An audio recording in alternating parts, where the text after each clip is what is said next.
Hi everyone. आज हम discuss करते हैं कॉन्टैक्ट डिसऑर्डर के बारे में। आगे जाने से पहले मेरा एक रिक्वेस्ट है कि अगर हो सकता है तो आप इस चैनल को सब्सक्राइब कीजिएगा। Okay, definition. तो it is a repetitive persistent and aggressive pattern of contact with no regard for the rights of others.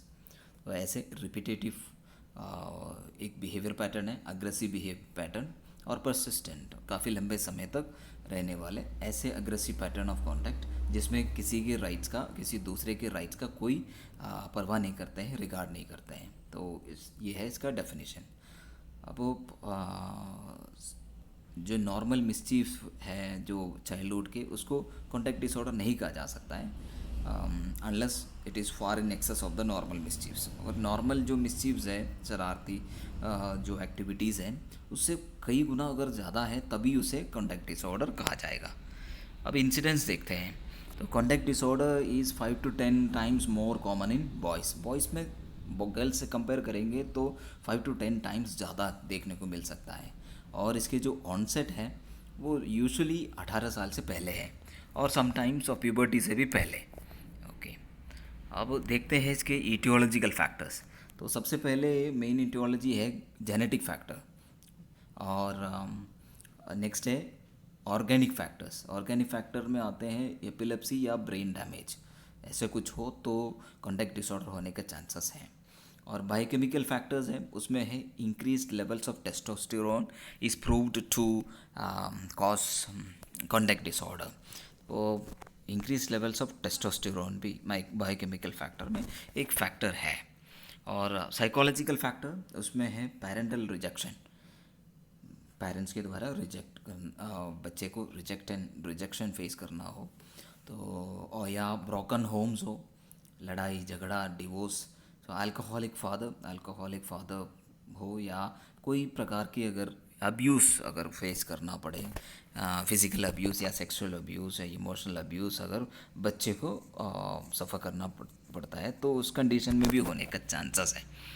अब अदर फैक्टर्स हैं, उसमें लार्ज फैमिली साइज़ या वेरी हार्श डिसिप्लिन या बहुत स्ट्रिक्ट डिसिप्लिन जिसमें मारना पीटना थोड़ी सी गलती पे भी, तो ये सब एक फैक्टर है।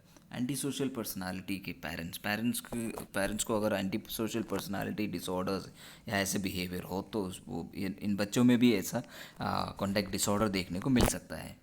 अब पेरेंटल डिवोर्सेस, पेरेंट्स के डिवोर्स वगैरह, और communication problems in the family में कम्युनिकेशन प्रॉब्लम्स का ठीक से कम्युनिकेशन ना होना या कम्युनिकेशन प्रॉब्लम्स का होना एक इम्पॉर्टेंट फैक्टर है।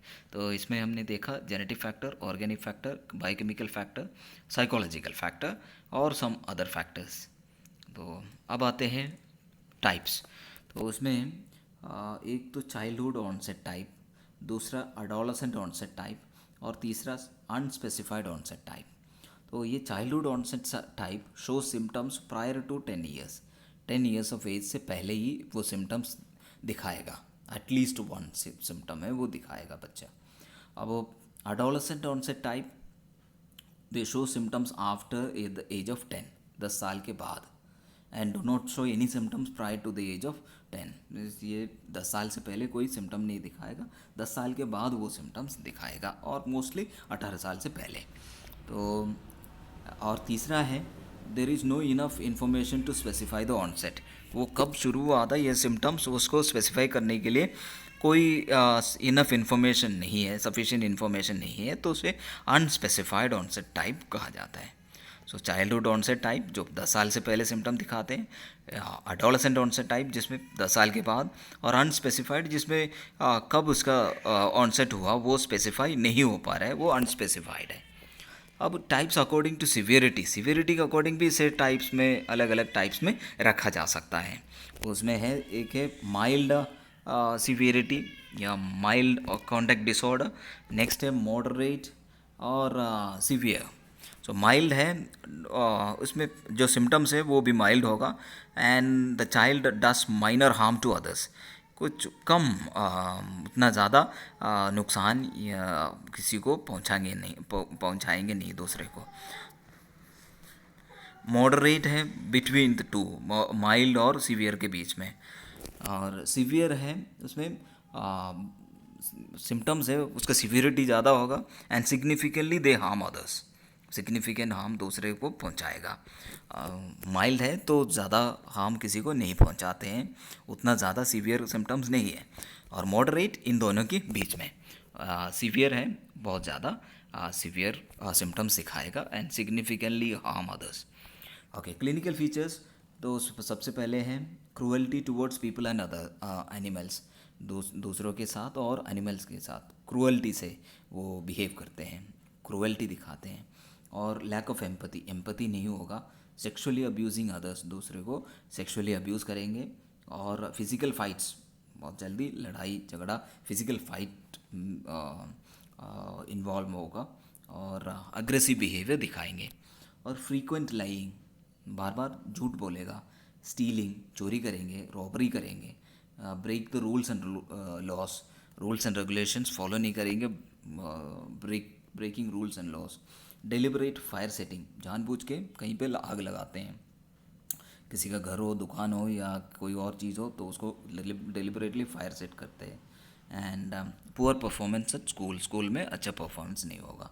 रनिंग अवे फ्रॉम स्कूल और होम, घर से या स्कूल से भाग जाते हैं। क्रिमिनल एक्टिविटीज़ में इन्वॉल्व होगा। ड्रग एंड सब्सटेंस अब्यूज़ करेंगे। वेपन्स यूज़ करेंगे, हथियार यूज़ करेंगे, नाइफ हो या गन हो, ऐसे कोई वेपन्स हाँ यूज़ करेंगे। और सुइसाइडल या होमिसाइडल बिहेवियर्स होगा, या टेम्पर टैंट्रम्स, जो जिद है वो सब देखने को मिल सकता है। ये सब था उनकी जो सिम्टम्स। Okay, right. अब आते हैं ट्रीटमेंट के बारे में। सो treatment of contact disorder is usually difficult है, यूजुअली थोड़ा सा टफ है। और उसमें सबसे पहले है साइकोफार्माकोथेरेपी, जिसमें सिम्टोमेटिक ट्रीटमेंट है and treatment of aggressive behaviour को और एपिलेप्सी को, इम्पल्स कंट्रोल डिसऑर्डर को, हाइपर एक्टिविटी को और साइकोटिक सिम्टम्स वगैरह को ट्रीट करने के लिए ड्रग्स, साइकेट्रिक ड्रग्स हैं वो यूज़ करते हैं। ओके, एडमिनिस्टर किया जा सकता है। And admit the child to a corrective institution, एक करेक्टिव इंस्टीट्यूशन में उनको एडमिट किया जा सकता है, जहाँ पे उनको ट्रेनिंग, एजुकेशनल ट्रेनिंग और उनके बिहेवियर मॉडिफिकेशन में वो मदद करेंगे। और साइकोथेरेपी एक इम्पॉर्टेंट है and they may help to change the maladaptive behaviour of the child के माइल अडाप्टिव बिहेवियर को चेंज करने में साइकोथेरेपी, चाहे इंडिविजुअल साइकोथेरेपी हो, सपोर्टिव साइकोथेरेपी हो, ये सब उसको कॉग्निटिव बिहेवियर थेरेपी हो, ये सब मदद करेंगे। साइकोथेरेपी एक इम्पॉर्टेंट है, इम्पॉर्टेंट एस्पेक्ट है इनकी ट्रीटमेंट में। सोशल स्किल्स ट्रेनिंग, सो दूसरों के साथ कैसे बिहेव करना है, कैसे सोशल रिलेशनशिप्स मेंटेन करना है, और ये सब सिखाने के लिए सोशल स्किल्स ट्रेनिंग भी इम्पॉर्टेंट होगा। और parent is taught how to deal with the demands of the child, ये ऐसे बच्चों को कैसे डील करें, उसके लिए पेरेंट्स को भी बताना होगा, समझाना होगा। तो फैमिली थेरेपी भी इम्पॉर्टेंट है। सो ट्रीटमेंट में ये डिफ़िकल्ट है, लेकिन सिम्टम्स के अकॉर्डिंग ड्रग्स यूज़ करते हैं, फार्माकोथेरेपी इन्वॉल्व है, और करेक्टिव इंस्टीट्यूशन में एडमिट किया जा सकता है। साइकोथेरेपी एक इम्पॉर्टेंट फैक्टर है, इम्पॉर्टेंट मेथड ऑफ ट्रीटमेंट है। और सोशल स्किल ट्रेनिंग और फैमिली थेरेपी, जहाँ पे पेरेंट्स को सिखाया जाता है कि कैसे उन्हें डील करना है। तो ये सब था आज के टॉपिक। सो कॉन्टैक्ट डिसऑर्डर, फिर उसके डेफिनेशन देखा था, इंसिडेंट्स देखा, ईटियोलॉजिकल फैक्टर्स देखा, उसमें genetic factor, organic factor, biochemical factor, psychological factor and some other factors, types देखा। Then types according to severity, mild, moderate and severe.